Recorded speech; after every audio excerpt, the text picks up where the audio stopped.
En la videoclase anterior habíamos mostrado la reacción entre el carbonato de calcio, el ácido acético, para producir acetato de calcio, dióxido de carbono y agua.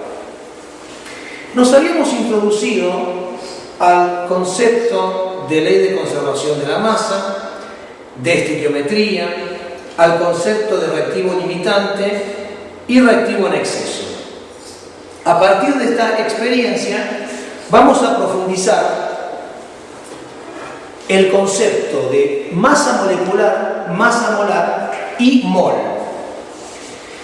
En el caso de las reacciones que están involucradas en esta reacción, tenemos lo siguiente. La masa molecular del carbonato de calcio se calcula mediante esta operación: 40, que es la masa atómica del calcio, más 12, que es la masa atómica del carbono, más 16, que es la masa atómica del oxígeno, multiplicada por 3. Obtenemos como resultado 100. La masa molecular relativa expresada en gramos recibe el nombre de masa molar. Y a su vez, la masa molar recibe el nombre de mol, que es una unidad de cantidad de materia que se utiliza en química.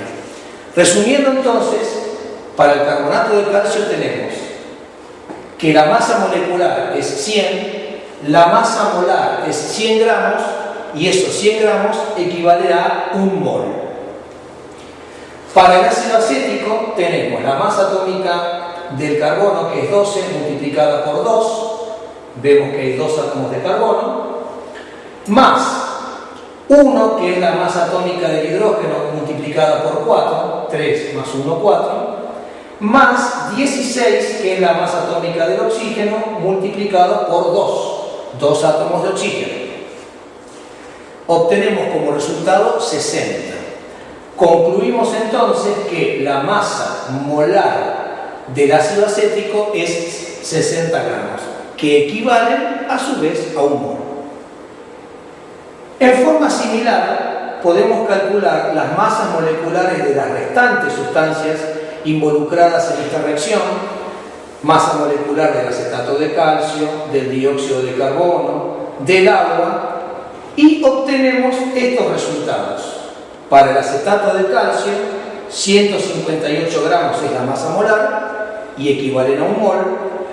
Para el caso del dióxido de carbono, la masa molar es 44 gramos, es decir, 1 mol. Y en el caso del agua tenemos una masa molar de 18 gramos, es decir, 1 mol también. Si estos cálculos los llevamos a la ecuación química que representa la reacción que llevamos a cabo en la videoclase anterior, tenemos 100 gramos para el carbonato de calcio, 120 gramos para el ácido acético. Recordemos que la masa molar del ácido acético nos había dado 60, pero tenemos 2 veces esa masa molar. Por eso 120 gramos y por eso tenemos 2 moles. Ahora ya podemos cuantificar esta ecuación química.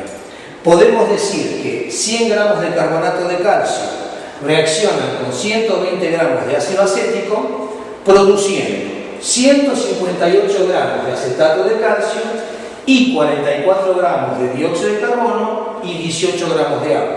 O bien, podemos decir que 1 mol de carbonato de calcio reacciona con 2 moles de ácido acético, produciendo 1 mol de acetato de calcio, 1 mol de dióxido de carbono y 1 mol de agua. Para ir finalizando, ahora estamos en condiciones de hacer cálculos concretos. No olvidemos que esos cálculos se hacen en base al reactivo limitante, en base al reactivo que se consumió por completo, que recordemos es el ácido acético. No olvidemos que en la videoclase anterior habíamos mostrado que había que determinar mediante la balanza ciertas masas. una de las masas que habíamos obtenido era la masa que habíamos utilizado de ácido acético puro. Y si, por ejemplo, queremos calcular cuántos gramos de reactivo en exceso, es decir, cuántos gramos de carbonato de calcio quedaron sin reaccionar, podemos plantear una simple regla de 3. Si a partir de 120 gramos de ácido acético se obtienen 100 gramos de carbonato de calcio, lo cual se ve claramente en la ecuación,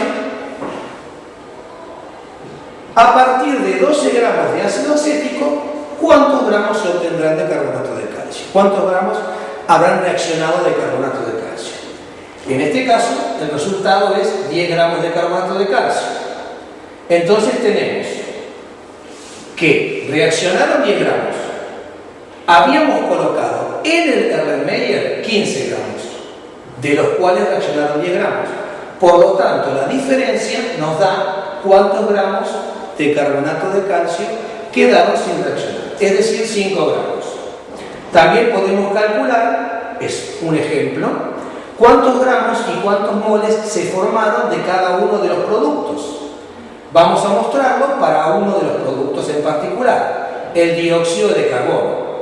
Podemos ver que a partir de 120 gramos de ácido acético se obtienen 44 gramos de dióxido de carbono. Entonces, a partir de 12 gramos de ácido acético, ¿cuántos gramos de dióxido de carbono se obtendrán? En este caso, 4,4 gramos. Finalmente, si queremos calcular cuántos moles de dióxido de carbono se formaron, podemos plantear la siguiente regla de 3. Como pueden ver en la ecuación, a partir de 120 gramos de ácido acético se obtiene 1 mol de dióxido de carbono. Entonces, a partir de 12 gramos de ácido acético, ¿cuántos gramos de dióxido de carbono se van a obtener? En este caso, 0,1 moles. Con reglas de 3 simples similares, podemos calcular la cantidad expresada en gramos o en moles que se habrán obtenido de acetato de calcio y de agua. Con esto finalizamos esta videoclase.